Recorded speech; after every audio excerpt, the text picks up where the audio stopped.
Because of this level of overwhelm, our inner protector, the subconscious mind, is left rushing to the rescue.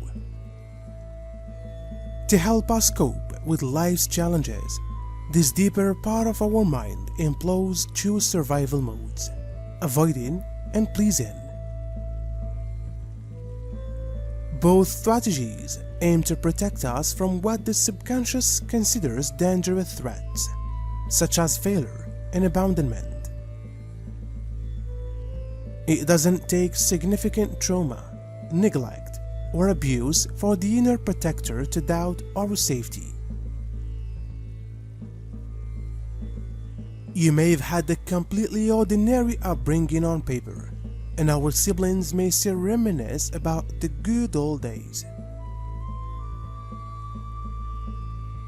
Still, perhaps because some of us are more sensitive, relentless teasing, disappointed looks when we didn't get straight A's, or a friend ditching us signified that life is scary, and we need to watch out to avoid getting hurt.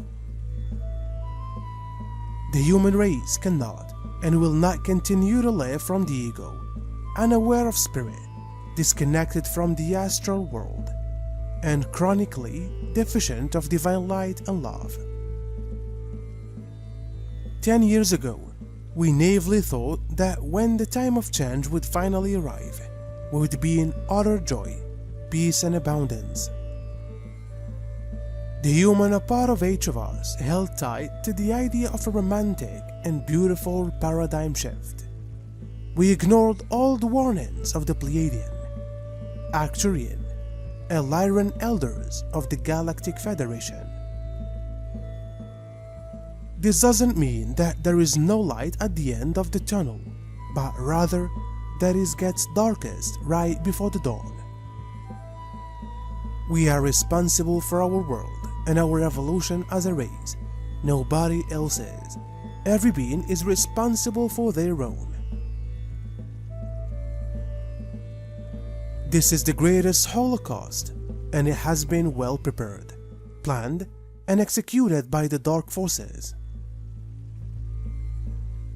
Make no mistake, Judgment Day is coming, but in the meanwhile, the tragedy commences. There are testing times. We have been on its surface for a long time. You don't see us, but we have been walking there for long distance, so that our bodies get a little used to the dense energy of the planet. We certainly won't be able to stay there long, but we have been able to stay there for a few hours, without it harming our physical clothing, our energy. We are preparing ourselves. The contact will happen. Of course, we will not make the contact with everybody. We know exactly, and we see and feel, the heart of every inhabitant of this planet. So we know those who respect us, who love us, and that we will be able, after the first impact, yes, I will speak softly. Because don't think that it won't be an impact for us either. We are different for you, and you are different for us. The impact will be mutual. Of course, today, we have already learned to observe you and see what you are like. I think we already know almost every type that exists on the planet. Not you from some pictures or figures. You imagine us, but in reality, you don't really know what we are like. If you have seen us and made contact with us, and they have no interest in exposing us, saying that we are this way or that way. So don't think that it will be only you who will be a little surprised to see us there, so close, in the distance of a handshake or an action that you usually share on the planet, which is the hug. We are used to living in conditional love. It's not that we don't have moments of affection, of course we do. But we don't need to show it all the time, because the one who is next to us knows that we love him unconditionally, we don't need to show our love. If we believe more in what others say, it's because we haven't figured out what we believe in, or if we prefer to stay voiceless. It's because we haven't fully embraced the gifts that make us unique, and if we don't respect our own boundaries, it's because we haven't become our own source of safety. In none of these everyday examples have we given anything away. We feel powerless because our subconscious keeps relying on familiar survival patterns. Assuming we are still small and helpless, and since our subconscious believes we are powerless, our conscious self does too.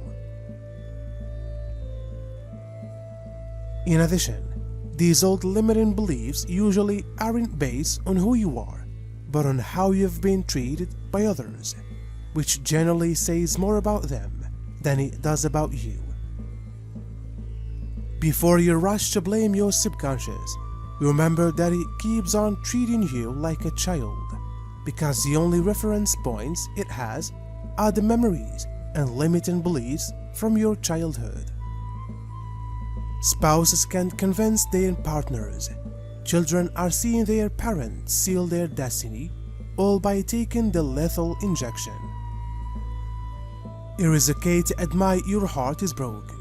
It is okay to cry and feel overwhelming sadness and pain. It is okay to fear for your loved one's safety. You are human. You might also be stressed, but understand one thing. You have chosen to be human in its life. This is the bottom line. Constantly trying to find out which star you are from, when true spirituality is about arriving in the now moment, the only time and place where you exist.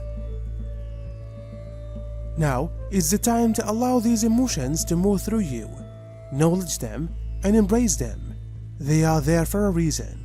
Meditate to keep a sense of clarity and open your mind to divine guidance.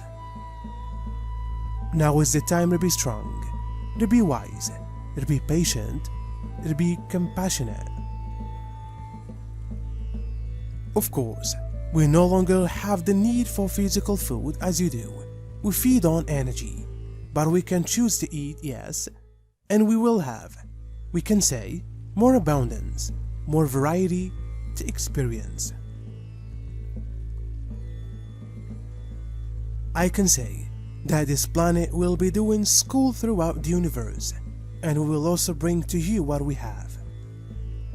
I will be in exchange, because we also have good food, good drinks that one glass will be enough to satisfy the hunger of a family, so rich in nutrition it is. This will be very important to bring health to people. For those who agree to drink it, of course, nothing will be imposed.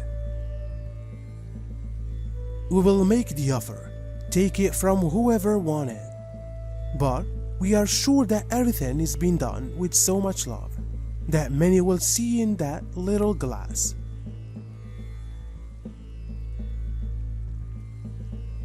The opportunity to finish their hunger is simply as if it were a big energy pill, and may even feed their children. So it's all an exchange.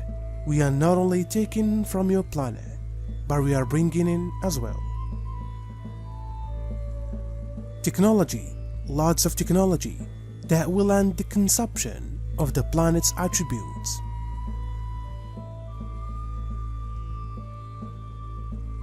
Clean, advanced technology that will make it so that you don't have to destroy the planet anymore to have energy, to have clean water, pure water. Technology to destroy your garbage, clean your oceans, clean your animals, and many other things that we will bring as a gift. We will ask for nothing.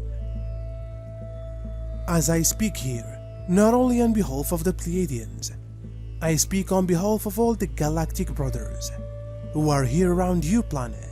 Each one will bring an evolution to this planet. So how can you not look forward to this moment? How can you not look forward to looking at your oceans and see no more garbage floating around? How can you not look forward to all the humans and see them healthy and fed?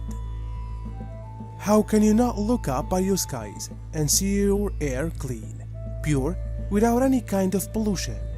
We want to do this soon, quickly. So we are eager, yes, to start working together with you. We are not going to be the ones bringing in, imposing, and doing everything by ourselves. No, it will be a co-participation. You will be with us learning how to produce the technology, learning how to use the technology, because tomorrow we will leave and it will start here, keeping it working.